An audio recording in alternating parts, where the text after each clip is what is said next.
Well, not to segue, but not-for-profits are hard because They're impossible. you talk about culture fit. Culture fit is always important, but even more so at a not-for-profit. And not-for-profits don't have a line item for recruiters. So how do we make that work? Yeah. One of the reasons I came here was the ability to build long-term relationships with our clients. Like we're really good at what we do. Like I'm not giving away the farm, right? Like, but I understand that. So let's talk about what makes sense, right?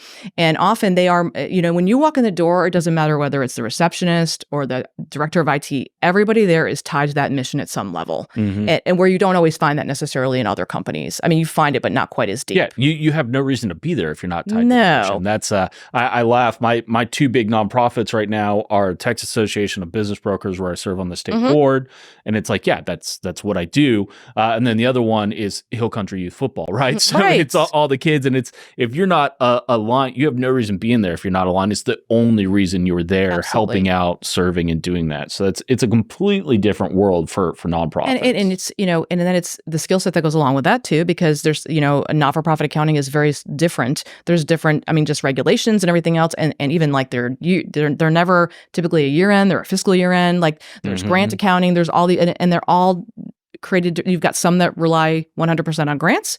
You have some that are more private foundation based. Yeah. So forget all that. And then let's talk about the compensation that's associated with that as well. Like you're not going to a not-for-profit for the most part to make $1 million. No. So you also have to know that. I think when I've talked to candidates, they like the idea of a not-for-profit. But then when we're talking brass tacks about what that really entails, they're like, yeah, maybe I'm not quite ready for that yet. They're not looking to fill their volunteer hours. No. But we have 3 not-for-profit searches here in town right now, 2 CFO roles and one in particular.